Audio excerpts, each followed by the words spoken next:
Adiala jail की जानिब। तो फिर पुलिस की भी बहुत बड़ी नफरी थी, सैकड़ों की तादाद में पुलिस वाले भी इकट्ठे किए हुए थे। तो सारा दिन पुलिस जो है वो लड़ाई झगड़ा कर नहीं पाई।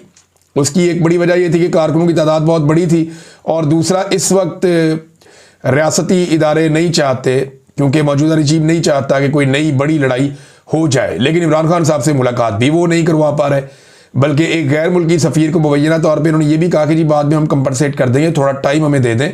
तो एक आधा महीना मांगा गया था, लेकिन देखें मुलाकातें तो करवानी पड़ेंगी। जब आसिम मुनीर साहब महफूज महसूस करेंगे कि अब उन्हें कोई ख़तरा नहीं है, तो फिर वो इमरान खान साहब की मुलाकातें दोबारा खोल देंगे। ताकत तो बहुत हासिल कर ली आसिम मुनीर साहब ने मौजूदा निज़ाम के अंदर, ताहयात इस्तिस्ना है, ताहयात मुरात है, ये सारी चीज़ें हैं।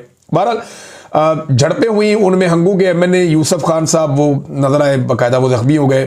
कुछ पाकिस्तान तहरीक इंसाफ के कारकुनान जो हैं वो ज़ख्मी हुए, कुछ जगह पे जो है वो कारकुनान ने मुज़ाहमत भी की। पुलिस की जो एंटी राइट फोर्स है वो बहुत बड़ी तादाद में वहाँ पे पंजाब हुकूमत ने खड़ी की हुई है अडयाला जेल के बाहर। ऐसा हमने कभी नहीं देखा। नवाज शरीफ साहब की जब मुलाकात होती थी तो बाकायदा PMLN के लोग जाते थे, उनकी गाड़ियां जाती थी और बाकायदा पार्किंग में गाड़ियां लगती थी, पुलिस वाले उनको जो है वो सलाम करते थे, और ये लोग लिस्टों के मुताबिक अंदर बार बार मुलाकातों के लिए जाते थे। मीडिया के लोग जाते थे, उनके लिए अलग एक पूरा पार्किंग का इंतज़ाम बनाया हुआ था, बाहर जो है वो कैंप लगा हुआ था, खाने पीने का प्रॉपर इंतज़ाम होता था, बहुत फैसिलिटेट किया जाता था। इमरान खान साहब के दौरे हुकूमत में जब उस्मान बुज़दार वज़ीर आला था पंजाब का, ये उस्मान बुज़दार से आप पूछ सकते हैं कि किस किस्म के इंतज़ाम थे। उस वक्त एक ब्यूरोक्रेट जो होम सेक्रेटरी था पंजाब का, वो तो बहुत फैसिलिटेट करता था, बाकायदा वो अहकामात लेता था।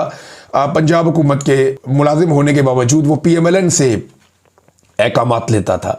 तो अब सूरत हाल ये है कि यहाँ पे अलीमा खानम ने ऐलान किया कि हम कल सुबह तक यहाँ पे धरना देंगे। अगर इमरान खान साहब से हमारी मुलाकात नहीं करवाई जाती तो फिर ये लंबा धरना चलेगा, इसके ऊपर ये लोग एहतजाज करेंगे।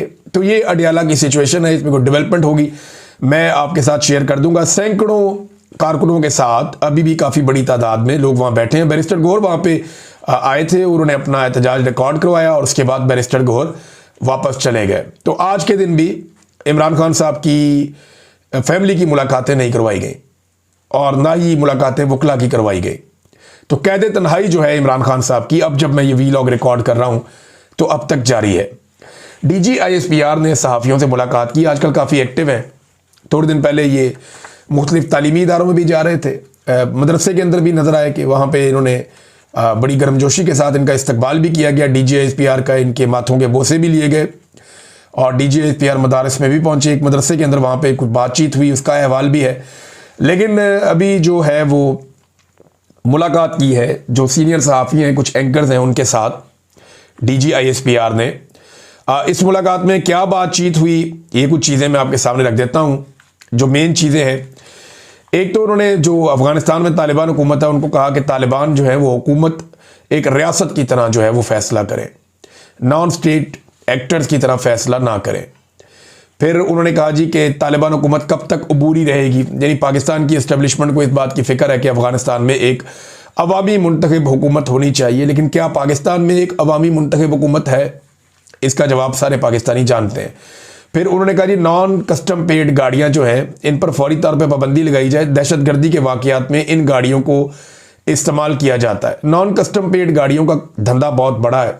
ये गाड़ियां अफ़गानिस्तान से पाकिस्तान में दाखिल होती हैं और इनको पाकिस्तान के कई इलाकों में चलाया जाता है, कबायली इलाकों में, इवन स्वात में, ऊपर गिलगित बल्तिस्तान में, बहुत सारे एरियाज़ में ये गाड़ियां चलाई जाती हैं जो नॉन कस्टम पेड गाड़ियां हैं। और इनकी स्मगलिंग के अंदर बाकायदा बहुत पैसा बनाया जाता है और बॉर्डर पे खड़ी हुई सिक्योरिटी फोर्सेस भी इसके लिए ज़िम्मेदार हैं।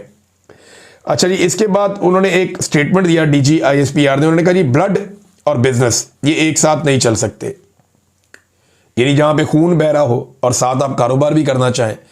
ये अफ़गानिस्तान के तनाजुर में इन्होंने बात की है। ऐसी ही बात इंडिया पाकिस्तान के बारे में करता था कि ट्रेड एंड टेररिज्म ये एक साथ नहीं चल सकता, यानी टेरर एंड ट्रेड एक साथ नहीं चल सकता। ये बात इंडिया पाकिस्तान के लिए करता था। आज पाकिस्तान वही बात अफगानिस्तान के लिए कर रहा है कि ब्लड और बिजनेस एक साथ नहीं चल सकते।